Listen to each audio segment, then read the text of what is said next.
Вы смотрите еженедельную итоговую программу «Якутия день за днем». В материалах наших корреспондентов расскажем о главных событиях в Якутии и за ее пределами. В студии Александр Лысак. Смотрите сегодня. Бессмертная классика повторяется и в наши дни. Мертвые души нашлись в культурном форпосте в Национальном художественном музее Якутии. За несколько лет украли 40 миллионов рублей. Кто они? Современные последователи Чичикова. Дальний Восток в авангарде развития России. Территория опережающего развития в регионе это подтверждают. Тысячи рабочих мест, сотни новых компаний, чем живут резиденты ТОР Кангаласа в Якутии.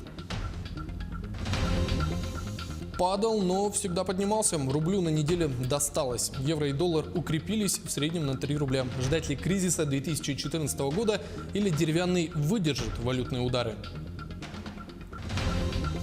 Промышленность в приоритете. В Якутию придет новая нефтяная компания. Чего ждать от инвестора? Члены Кабинета министров решили узнать лично. Сирию решили бомбить. Приказ сегодня отдал президент США Дональд Трамп. Совместная операция Штатов, Великобритании и Франции связана с якобы применением сирийскими властями химического оружия в Восточной Гутте. Но оставим бряцание ракетами там. В Якутии вскрылась история, достойная книги. Роман «Мертвые души» Николая Васильевича Гоголя был издан в 1842 году. По сюжету махинатор Павел Чичиков скупал сведения об умерших крестьянах, чтобы потом заложить их как живых. Взять кредит в банке и приобрести вес в обществе. Дело Чичикова по-прежнему живет, только у нас мертвые души не продают. Они и сами неплохо зарабатывают. Сотрудники Национального художественного музея Якутии 3 года воровали деньги из фонда оплаты труда. В настоящее время у нас в производстве имеется уголовное дело в отношении руководителей национального, работников, скажем так, ну и в том числе и числа руководителей Национального художественного музея, которые совершили хищение бюджетных денежных средств в размере порядка 40 миллионов рублей. Дело находится на завершающей стадии расследования. В ближайшее время будет представлено в прокурору для утверждения обвинительного заключения. 8 мертвых душ прописались в Национальном художественном музее. Создатели схемы, заместитель директора по финансам, бухгалтер и сотрудник отдела кадров. Они уже уволены. Преступную схему раскрыли год назад, столько же длилось следствие. Какое наказание грозит нарушителям, решать суду. А в Национальном музее поражены. С одной стороны, не было махинаций с коллекциями, картинами, с фондом музея. С другой, СМИ начали выставлять произошедшее таким образом, будто все работники – преступники, которым дай лишний повод, они утащат бюджетный рубль.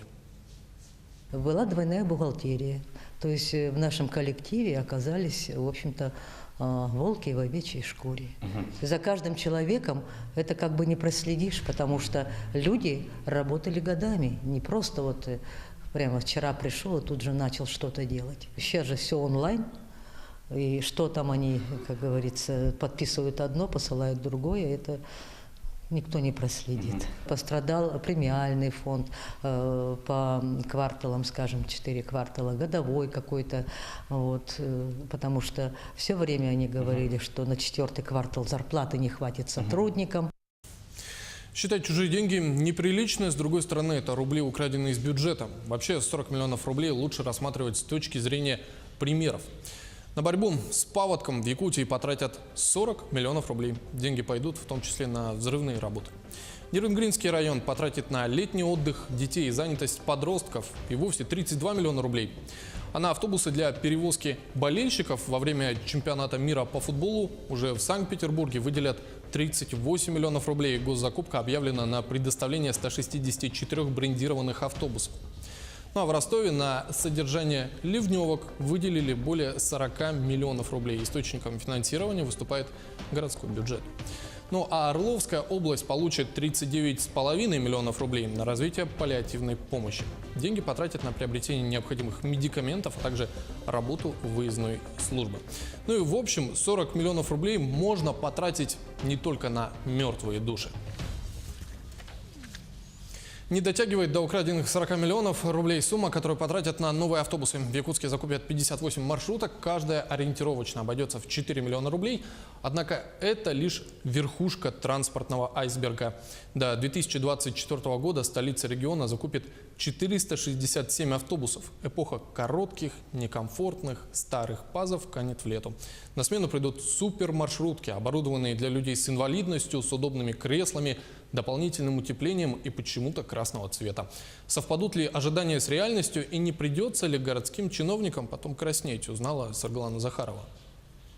Эра пазиков канет в лету. На уходящей неделе администрация Якутска, Союз авто и компания ГАЗ подписали договор о сотрудничестве. Российский автопром поставит в столицу республики пассажирские автобусы по спецзаказу якутских водителей. Есть требования по оснащению кнопкой «ГЛОНАСС». Это уже в базовой машине находится эта кнопка.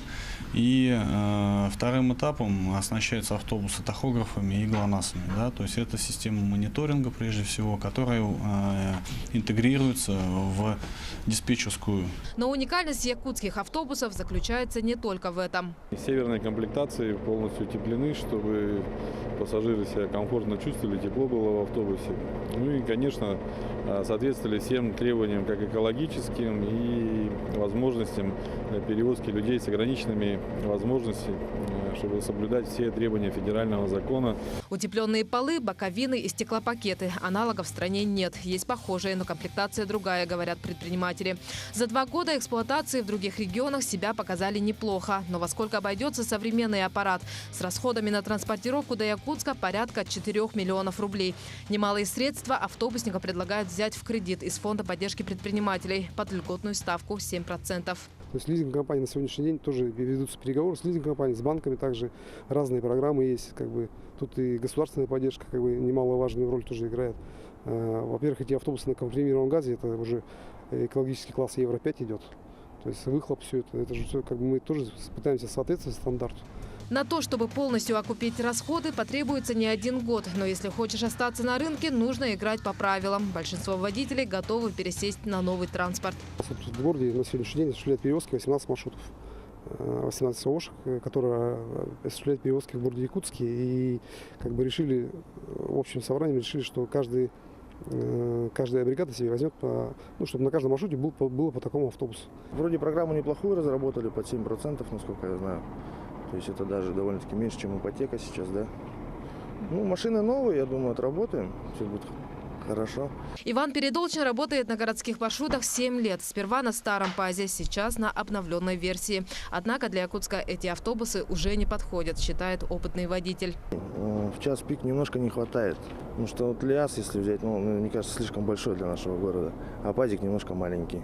Такого же мнения и сами пассажиры. То, что неудобно, да, места мало, маленькие, народу много, толкаются все. Бывает то, что много народу, конечно, все равно. Грязные, конечно. Санитарии нету никакой. А куда деваться-то? Деваться нам некуда. Золотую середину для новых автобусов нашли. Пассажирские авто среднего класса с общей вместимостью 64 человека. Это почти вдвое больше, чем у ПАЗов. Тем самым они менее затратные по расходу топлива, содержания, позволят сохранить те интервалы движения, которые у нас сегодня есть, чтобы наши горожане не ждали долго автобус на морозе. Ну и, соответственно, чтобы тарифная политика, она тоже не изменилась, была доступна для передвижения по городу. Длина автобусов тоже играет не последнюю роль. ЛиАЗы, которые курсируют на междугородних маршрутах, достигают 12 метров и вмещают больше 100 человек. По загрузке неоспоримое преимущество. Однако по узким улочкам некоторых районов города им не проехать. ПАЗы чуть больше 7 метров и вместимостью 38 человек. Проходимость больше, но в час пик не протолкнуться. У среднего класса, который планирует закупить, длина 8 метров. Загрузка больше 60 пассажиров. Самый оптимальный вариант. 2 года назад в Якутске презентовали подобный автобус, но китайского производства. Цена такая же. Характеристики ничем не уступают отечественному аналогу. Но тогда пришлось бы доплачивать пошлину и доставку. Я думаю, что нам проще будет работать с нашими российскими компаниями, то есть и поддержать нашего отечественного производителя. Тем более, что есть там ряд федеральных программ, которые позволяют снизить стоимость автобуса. Это вот поддержка газомоторного топлива и прочие там остальные программы. Программа поддержки местного автопрома субсидирует 1 миллион рублей при покупке авто. Также ГАЗ предусматривает 15% скидку по данному проекту. Оставшиеся затраты компенсируют доходы, которые благодаря большей вместимости автобусов должны вырасти. Немаловажен и тот факт, что ездить будут автомобили на газовом топливе метане. Расход меньше, цена дешевле. Если сегодня на заправку уходит 2500 рублей в день, то с метановыми двигателями они упадут в 2 раза. Сократятся и затраты на ремонт и техническое оснащение. обучении. Саргалана Захарова, Павел Пахомов, Георгий Григорьев, Якутия. День за днем. Ну а сервисный центр по обслуживанию новых автобусов предлагают создать на территории опережающего развития Кангаласа. Пока это планы, которые вполне могут воплотиться в жизнь. Появятся дополнительные рабочие места не только для жителей Кангаласа, но и соседнего Тулагина-Кильдянского наследия. Напомню, сейчас в Тор Кангаласе 12 резидентов, предприятия различного профиля и, главное, местные. Политика приоритетного развития Дальнего Востока уже демонстрирует ощутимый эффект. Тысячи граждан получили гектары на строительство жилья и предпринимательские инициативы, а созданные в регионе территории Южной Якутии и Кангаласа обеспечили сотни местных жителей рабочими местами. Об этом не так давно заявил глава Якутии Егор Борисов, комментируя выступление премьер-министра Дмитрия Медведева перед депутатами Госдумы. Туяра Филиппова о новых проектах компании и надеждах местного населения.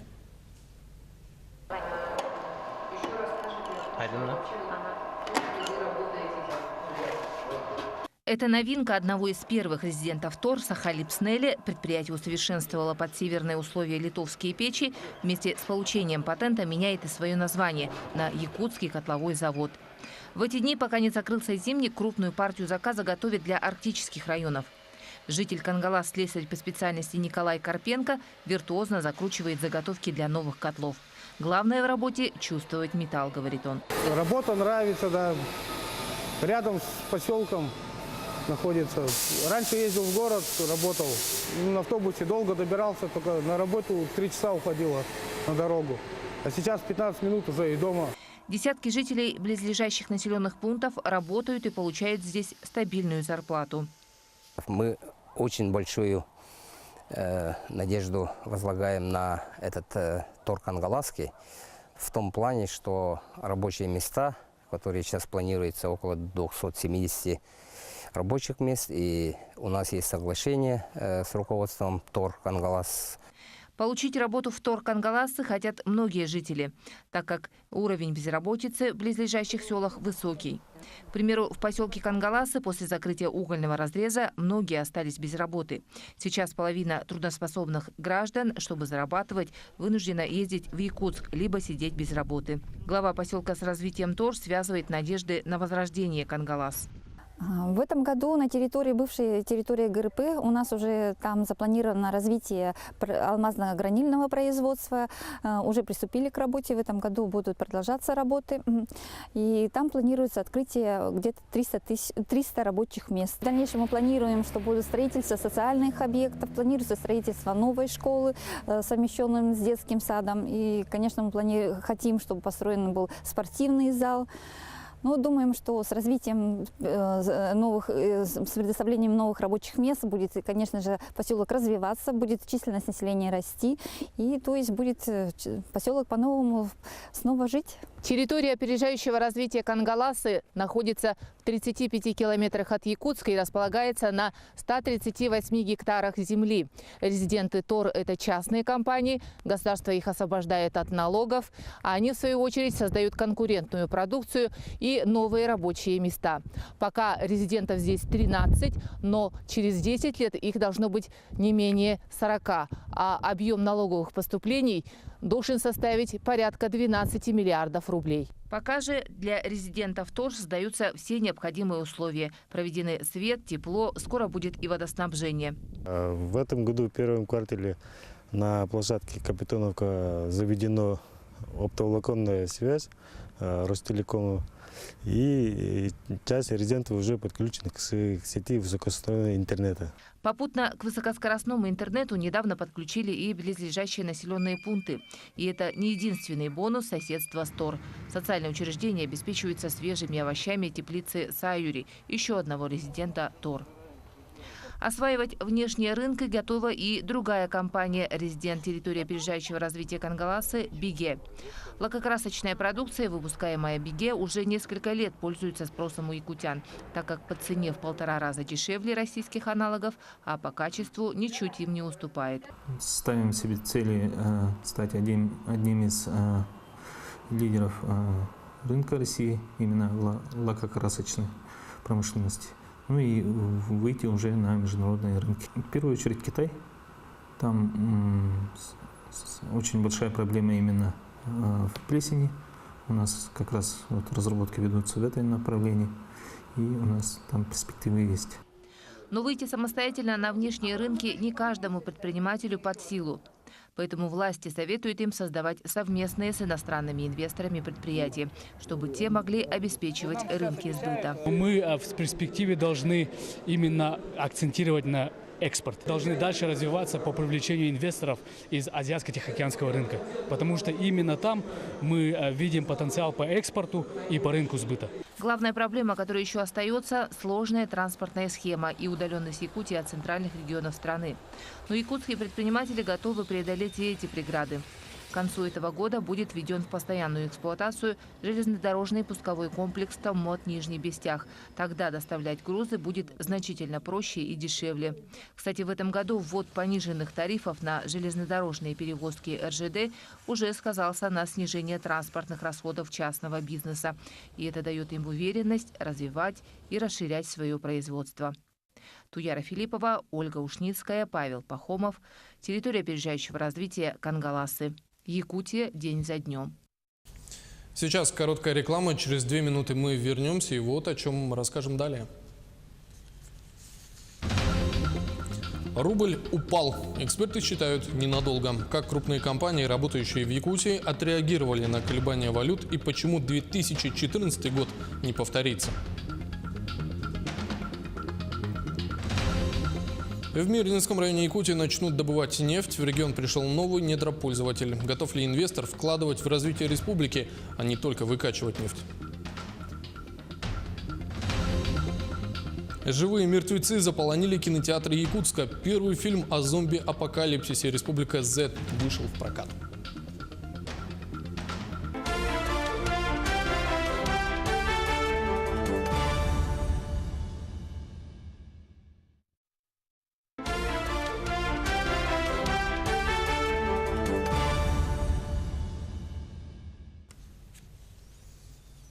Это Якутия день за днем. Вместе с вами подводим итоги недели. Черный понедельник, а потом еще более черный вторник наступили в российской экономике. 9 апреля доллар торговался на московской бирже за 60 рублей, было 57. Обновился рекорд 6-месячной давности. Подлетела и европейская валюта – 74 рубля. А потом наступил четверг – 64 рубля за доллар, 79 рублей за евро. Последний раз так падали 2 года назад. Виновата оказалась не злополучная нефть, она, кстати, наоборот, показывает рост. Обычные слова и политические решения. США ввели санкции в отношении 6 российских предпринимателей и подконтрольных им компаний. Президент Штатов Дональд Трамп начал писать в Твиттере о том, что Россия не должна поддерживать правительство Сирии, иначе в арабскую страну полетят ракеты. Как мы уже рассказывали, ракеты все-таки полетели. Политика – грязное дело. Не так давно сказал известный российский режиссер Александр Сакуров. Однако наш корреспондент Саргалана Захарова выяснила, плюсы от колебаний валют все-таки есть. Из-за обвала отечественной валюты российский фондовый рынок за день потерял 820 миллиардов рублей капитализации. В лидерах падения оказались акции «Русала». Они снизились на 20,35%. Заметно просели и бумаги «Полюса». Также стоимость акций упала у Сбербанка, ВТБ, Полиметалл и Аэрофлота. Ситуация коснулась и крупных промышленных компаний, которые работают на территории Якутии. Акции Мечела, которая планировала увеличить добычу угля в Якутии, упали на 19%, что составляет на сегодняшний день 2700 рублей. Российская золотодобывающая компания «Полюс», которая развернула свою деятельность в Алданском районе Якутии, потеряла более 18,31%. Акции «Алроса» потеряли почти 8% и составили 83 рубля. Значительное их снижение было зафиксировано полгода назад. Тогда стоимость одной акции достигала 73 рублей. Однако, как сообщил министр финансов республики Валерий Жандоров, такие изменения крупнейших компаний региона пока не грозят серьезными последствиями. Я напомню, что сама стратегия компании, я надеюсь, она публичная, была Напсоветом утверждена, по-моему, в декабре 2017 года, они исходили из прогноза курса 61-62. Также он добавил, что еще в прошлом году в стране размер доходов с налогов на прибыль в бюджет рассчитывали из прогнозов курса до 64 рублей к доллару. Таким образом, бюджет не теряет, а только выигрывает на фоне укрепления американца. Относительно спокойно отнесся к падению рубля Дмитрий Медведев. На отчете в Госдуме по социально-экономическому развитию страны за последние 5 лет он подчеркнул, сомнений в том, что страна справится с этим средним давлением нет. Кризис 2014 года научил. В стране сделали упор на собственное производство и импортозамещение. За период 2014-2017 годов доля российской продукции в общем объеме закупок государственных компаний топливно-энергетического комплекса выросла с 50 с небольшим процентов до 85 и даже 95%. Это очень важно, потому что наши крупнейшие компании зачастую покупали иностранную продукцию. И здесь стоит отметить, что повышение курса доллара скажется в первую очередь на стоимости именно той продукции, которая завозится из-за пределов страны, ведь там цена исчисляется в американской валюте. Но некоторые предприниматели смогут все же остаться в выигрыше. Те компании, которые занимаются у нас экспортом продукции, для них, конечно, это благоприятно скажется. Те компании, которые занимаются предпринимательством, или товарооборотом внутри Российской Федерации, конечно, это сильно не скажется. Потребители, так же как и в 2014 году, ощутят изменения цен в основном на электронную технику, на другие виды продукции, которые производятся внутри государства, пока серьезных колебаний цен не ожидают. 2014 год он был таким жестким иммунитетом, который уже выработан у наших предпринимателей. Вот сегодняшнее начало, это будет вот это маленькое колебание, оно еще на начальном этапе не будет заметно, это на мой взгляд. Вырастут ли цены на товары народного потребления и насколько будет зависеть от изменений стоимости топлива, считают представители бизнес-среды. Ведь именно этот ценообразующий фактор является наиболее чувствительным к изменениям биржи. 4 года назад максимальные показатели доллара держались порядка 3 месяцев и успели отразиться практически на всех сферах жизни россиян. Как долго продержится валюта на этот раз, прогнозировать сложно. На рынке играют биржевые брокеры, они люди, они все-таки подвержены определенным эмоциям в зависимости от этих санкций или же каких-то вопросов. Поэтому все зависит от именно настроения игроков и настроения всего населения. После угрозы о наложении еще дополнительных санкций, которые коснулись бы госдолга, рубль начал отыгрывать потерянные позиции. Коллапс 2014 года не повторился. Если коротко говорить о той атмосфере, которая царила в России во время обвала рубля 2014 года, то можно привести один яркий пример. Банки задумались о смене табло с изображением курса валют. Появились серьезные опасения, что старые образцы не вместят в себя все цифры курса. Тогда евро чуть не перевалило через трехзначное число. На этот раз эксперты таких скачков не прогнозируют, но во мнении о стабилизации российской валюты разделились. Одни считают, что курс будет кидать то вверх, то вниз еще как минимум 3 месяца. Другие уверены, такой обвал – явление временное, и в ближайшем месяце рубль вновь начнет укрепляться. Сарглана Захарова, Нюргиана Иванова, Георгий Григорьев, Григорий Охлопков, Якутия. День за днем. Новость, которая немного отодвинула валютно-политические войны. В России заблокируют мессенджер Telegram. В Роскомнадзоре сообщили, что его внесли в список запрещенных сайтов. Постановление о блокировке в России также вынес Таганский районный суд Москвы. Точная дата, когда все-таки Telegram заблокируют, при этом не уточняется. По заявлению ФСБ, террористы использовали Telegram при подготовке теракта в метро Санкт-Петербурга в прошлом году. Поэтому ведомство потребовало от Telegram ключи шифрования, чтобы выявлять потенциальных террористов. Однако основатель мессенджера Павел Дуров отказался. Смогут ли россияне отказаться от модного и удобного приложения и не нарушать закон? Вопрос, конечно, открытый. Модно в России писать грамотно. 15 лет следовать этому девизу предлагают организаторы «Тотального диктанта» – международной образовательной акции. Принцип простой. Участники пишут диктант. Проверяют знания русского языка. Традиционно проходит в одно и то же время с поправкой на часовые пояса. В этом году тотальный диктант прошел 14 апреля в 14 часов. В 2017 году тотальный диктант написали 200 тысяч человек. Побьют ли рекорд, станет известно уже завтра. Как Якутия готовилась к образовательной акции, почему диктаторы не такие страшные люди, расскажет Сарглана Федорова. Ну что, готовы? Ну тогда начнем благословять. Читаю первое предложение. Мы в Полежаевском парке, середина июня. Я плачу, и мама говорит, чтобы я не боялся, только ведь плачу я не от страха, от избытка чувств, от восхищения мужеством и великой славой. На 3000 площадок по всему миру читают тексты на великом и могучем русском языке. Повторение знаков препинания, однородных членов предложения, определений и числительных. Участники зубрят орфографию русского языка.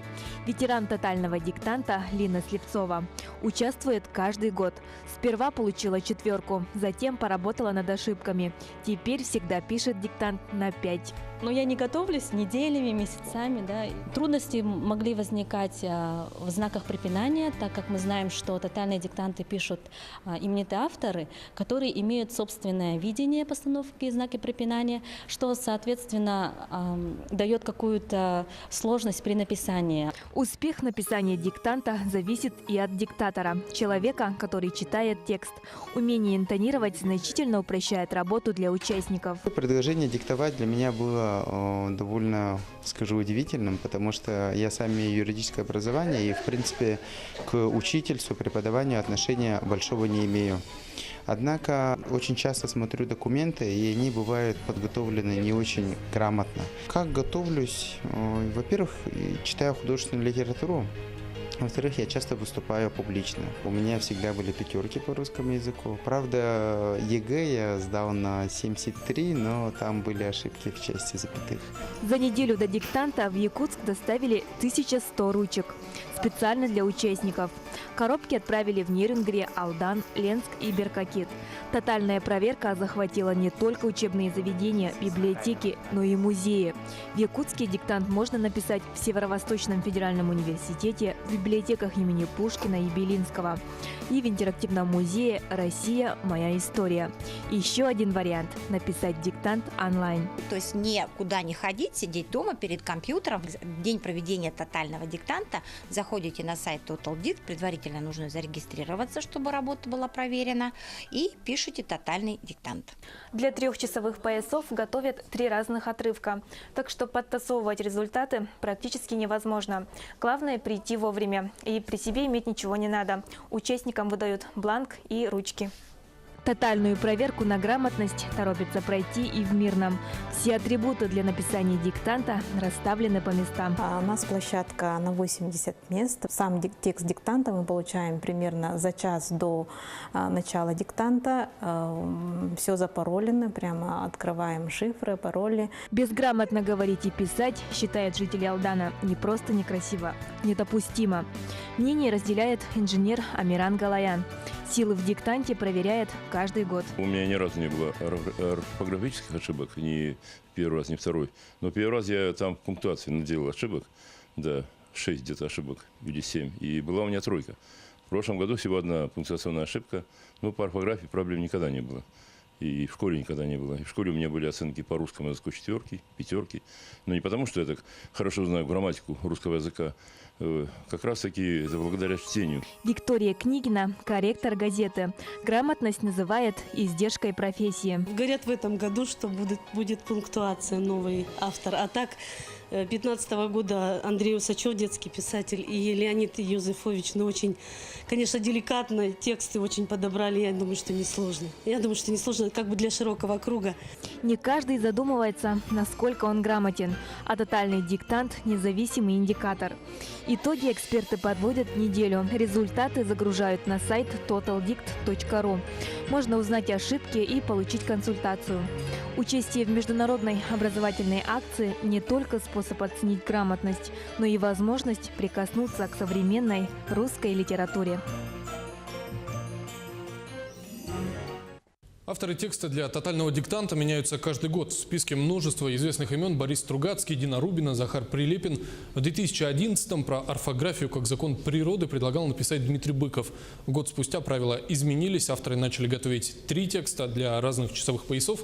Например, Андрей Усачев в 2016-м подготовил краткие истории о письменности, театре и Олимпийских играх. Автор тотального диктанта 2018 года Гузель Яхина. Ее дебютный роман «Зулейха открывает глаза» был удостоен премии «Большая книга». Писательница на связи с нашей студией. Гузель Шамилевна, здравствуйте. Многих интересует, как становится автором текста для тотального диктанта и, конечно же, как вы готовились. Это случилось неожиданно совершенно. Это было ночью в конце весны прошлого года я просто получила сообщение через социальную сеть от Ольги Рябковец, директора «Тотального диктанта», которая предложила мне, не хочу ли я стать участником, автором «Тотального диктанта». Я моментально откликнулась, да, конечно, с радостью. И сразу пошла работа. Сразу пошли какие-то у нас обсуждения, на какую тему может быть текст, какие тексты. И где-то, наверное, за пару месяцев, вот за начало лета прошлого года тексты уже были написаны. И к сентябрю мы их имели и уже обсуждали с экспертным советом. И это обсуждение шло тоже несколько месяцев, тексты дорабатывались, тексты менялись. И, наверное, к Новому году уже, если не раньше, были готовы полностью тексты. Вы сказали, что тексты дорабатывались и менялись, но, как известно, 3 варианта текста «Утро», «День» и «Вечер» – это отрывки из вашей новой книги «Дети мои». Насколько отличается вариант для диктанта от авторского текста? Да, они отличаются достаточно сильно, ну, несколько процентов на самом деле разница, но для меня это сильная разница. А в чем отличие? Во-первых, тексты, которые я предложила, мы их сократили, потому что количество слов в каждом тексте тотального диктанта ограничено 280 слов, не больше. Во-вторых, тексты были чуть доработаны, то есть они были немного упрощены, а в каких-то случаях усложнены, потому что требовалось ввести через все 3 текста, провести некое сквозное правило. И была достаточно серьезно доработана пунктуация, у меня она в тексте авторская, с избыточными тире всякими, а уже в версии для тотального диктанта эта пунктуация приближена к идеальной или уже есть идеальная, соответствующая правилам русского языка всем, эталонная пунктуация. Роман «Дети мои» поступит в продажу лишь в мае, но можно сказать, что участники тотального диктанта – это первые читатели. Насколько это волнительно для вас, как автора? Да, это очень волнительно. И сам диктант волнителен сам по себе. Ну и, конечно, то, что это будет первое такое громкое публичное прочтение этих текстов. Принято считать, что русский язык умирает, особенно сейчас, во время мессенджеров, соцсетей, что во времена Советского Союза языку учили лучше, чем сейчас. Что вы думаете по этому поводу и насколько верно, что молодежи русский язык не нужен и в тотальном диктанте она не участвует? Ну, вы знаете, я с вами, наверное, тут не совсем соглашусь, потому что сейчас у меня нет в голове точной статистики. Если я правильно помню, сделаю эту оговорку, то порядка половины, то есть порядка 50% тех, кто пишет диктант, это все-таки не люди в возрасте, это люди от 25 до 34 лет. То есть это вполне себе молодые люди, которые просто хотят, интересуются и радуются возможности написать диктант. Что же касается школы, советской школы, российской школы, здесь я не возьмусь какие-то проводить параллели, потому что я этим не занимаюсь профессионально. Я предпочитаю рассуждать на те темы, в которых я все-таки больше разбираюсь. У меня есть ребенок, ей 13 лет. И, конечно, я замечаю, что она постоянно приносит из школы новые словечки. Это очень разные слова, англицизмы иногда какие-то странные сокращения. Иногда вовсе непонятно, откуда взявшиеся словечки. По-моему, это интересно. Я всегда предпочитаю эти словечки выуживать у нее из речи, просить пояснять, и этим обогащаю свой словарный запас. И я не вижу в этом какой-то такой серьезной опасности. Ну, кроме того, что вы автор, вы еще и диктатор, тот, кто читает текст тотального диктанта. Насколько это было для вас волнительно? Ну, слово «диктатор» мне не очень по душе, хотя я понимаю, что оно используется с юмором, конечно, в контексте тотального диктанта. Тем не менее, я предпочитаю выражение «товарищ по диктанту». Мне оно кажется гораздо более демократичным. А в одном из интервью вас спросили, участвовали ли вы в тотальном диктанте, но ответа не было. Я его не писала никогда. Я хорошо о нем знала, я читала о нем материалы, мне была очень симпатична эта акция. Но сама я ни разу не принимала участия. Я всего 1 раз написала тексты тотального диктанта, все 3. Это было совсем недавно, полгода назад, когда я готовила тексты для диктанта этого года. Гузель Шамилевна, спасибо, что нашли время, ответили на наши вопросы. Я напомню, на связи со студией Якутия-24 была Гузель Яхина, писательница, автор текста для тотального диктанта 2018 года. Сейчас короткая реклама, вот о чем расскажем ровно через 2 минуты. Добывать якутскую нефть будет компания из Иркутска. У каких районов Якутии появится дополнительный доход? Зомби наступают в республике, премьера якутского фильма о нашествии живых мертвецов.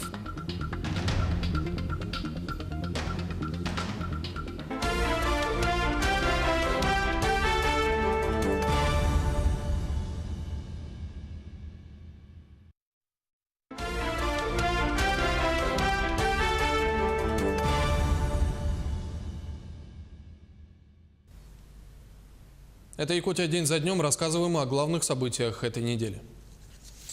Бюджет республики получит 4 миллиарда из федерального центра. Деньги потратят на лекарства для детей с инвалидностью, доплаты к пенсии и создание дополнительных мест в детских садах.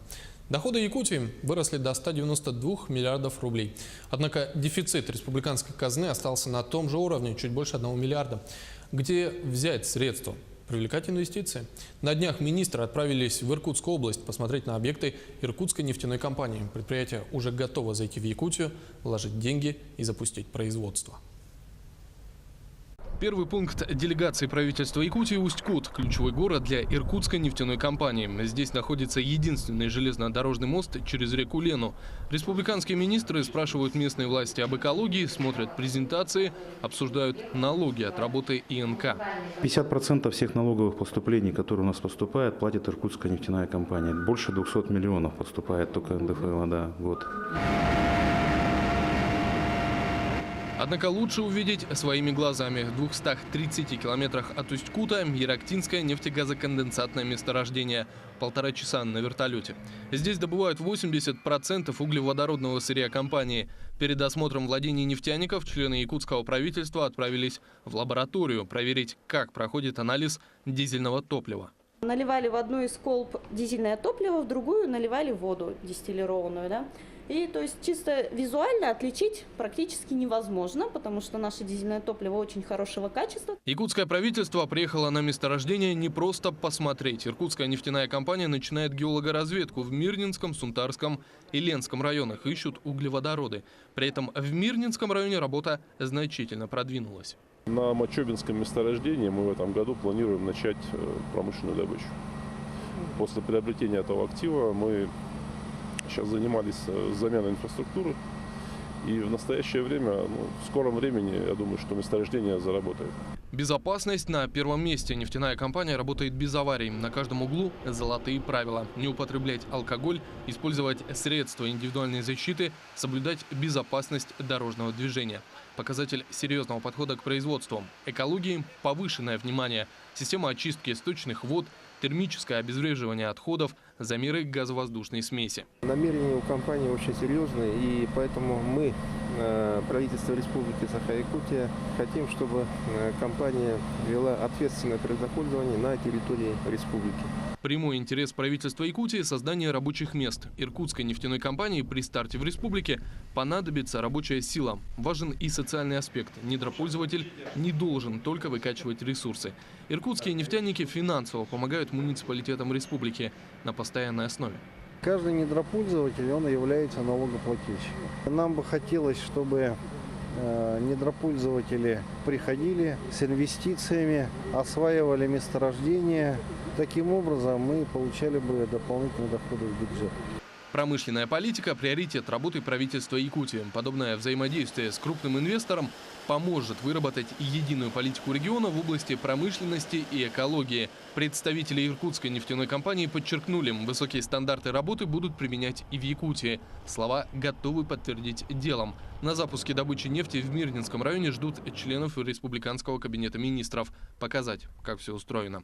Александр Лысак, Павел Пахомов, Якутия день за днем.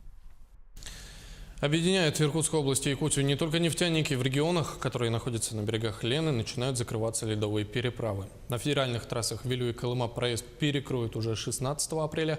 Об этом сообщают в управлении автомобильных дорог Вилю. Проезд будет запрещен для всех видов транспорта. Таксисты сменят автомобили на суда на воздушной подушке. Готовы ли перевозчики к межсезонью и какой будет стоимость проезда, знает Дмитрий Тымыров.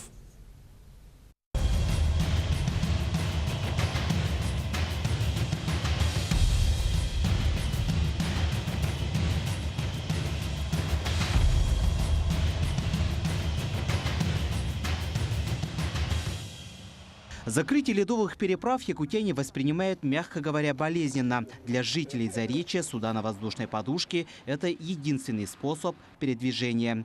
На неделе индивидуальные предприниматели активно готовили технику. Некоторые проводили пробный запуск транспорта. Для того, чтобы быть уверенными в дороге, в технике, проверка. Содержать такую технику в исправном состоянии сложно. Прийти в негодность может за один сезон. Исправная работа зависит от десятка факторов. Понимаете, мы не можем предвидеть, когда данная железячка сломается какая-то. Это бывает от мелочи до серьезных поломок. Отправная точка судов на воздушной подушке 202-й микрорайон. В первые дни маршрут выйдут 3 судна. При необходимости их количество увеличат. Воздушные подушки будут работать уже с 15 апреля. Официальной перевозкой пассажиров будет заниматься общество с ограниченной ответственностью «Лена Транс». Стоимость проезда у них будет составлять 1000 рублей. Они будут работать с 8 часов утра до 19 вечера по мере заполнения. Тариф для ребенка составит 500 рублей. Якутяне надеются, что цена расти не будет. Как раз скоро начнется сезон охоты, и для нас, охотников, этот вид транспорта будет самым необходимым для передвижения. Надеемся, что в этом году проезд на воздушной подушке будет примерно 1500 рублей и не будет расти. До 20-х чисел апреля все ледовые переправы по республике закроются. Проезд по зимникам вблизи Якутска уже готовы перекрыть. Хатаса-Павловск комиссия должна выехать 16 апреля. По Якутску, Нижний Бестях, по ледовой переправе это эксплуатирует у нас федеральное учреждение «Вилюй». У них планируется выезд 15 апреля. На этих участках круглосуточно будут дежурить инспекторы ГАИ и сотрудники инспекции по маломерным судам, чтобы во время межсезонья водители не подвергали себя и пассажиров опасности. Когда переправа у нас закрывается, наши автопатрули также усиливаются, и наряды, получается, уже будут курсировать вблизи переправ. Ну и в принципе будут выставляться дополнительные патрули. Если число пассажиров продолжит расти, то для разгрузки маршрута прибегнут к помощи воздушного транспорта.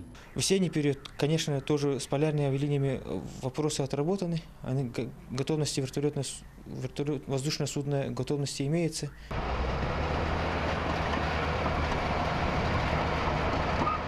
Вместе с закрытием переправ в Якутии готовятся к весеннему паводку. В Нижнем Бестяхе укрепляют береговую зону. Эти работы вошли в федеральную программу еще год назад. Потратят 170 миллионов рублей. Сперва здесь была произведена отсыпка камнями. На больших машинах привозили сюда камни, засыпали. Я их после выравнивал. Ну, это моя задача как бульдозериста. Экскаваторы, бульдозеры, погрузчики, самосвалы. 40 единиц спецтехники. Протяженность берегоукрепительных работ составит 3000 погонных метров. Ведем работу по завозу грунта. На сегодняшний день из 90 тысяч бутового камня завезено 70 тысяч. Также у нас предусмотрены так называемые геобуты, которые заполнены песком. Эти мешки тоже для укрепления берега. Сохранение береговой зоны именно в Нижнем Бестяхе особенно важно. Здесь находится паромная переправа, а в перспективе должен появиться железнодорожный причал. Тут у нас строится на берегу 2 речных порта. К ним должен подъехать уже тупик железной дороги. И Нижний Бестях, конечно, будет транспортно-логистическим центром. У нас вот к подъезду на паром и речным портам осталось до дороги в некоторых местах только до 10 метров. Укреплять берег продолжат до конца апреля. Техника работает и днем, и ночью, чтобы успеть к сроку. Мешать судам на воздушной подушке рабочие не будут. Добавим, что это промежуточный транспорт. Перевозит до тех пор, пока не скроется река. С началом половодья на водную гладь спустят баржи и лодки. Дмитрий Тымыров, Павел Пахомов, Григорий Охлопков. Якутия. День за днем. На неделе пришла хорошая новость из США. Вот удивительно. Российский боец смешанного стиля Хабиб Нурмагомедов стал чемпионом UFC в легком весе. Нужна большая поддержка от Министерства спорта, от правительства республики, от спонсоров. И чтобы местные клубы, организации, федерации работали сплоченно, если мы хотим достичь таких результатов, чтобы наши бойцы выступали в крупных организациях мира. В скором будущем хочу начать содействовать и помогать нашим бойцам, которые желают выступать в североамериканских промоушенах. Для этого я вел и веду переговоры с моими американскими друзьями. Поэтому я ищу бойцов с большим желанием, целеустремленных, трудолюбивых, перспективных. Этим летом планируем провести наш следующий турнир New Era по боям без правил и по тайскому боксу. И в рамках этого турнира хотим провести 8 по ММА в одном весе.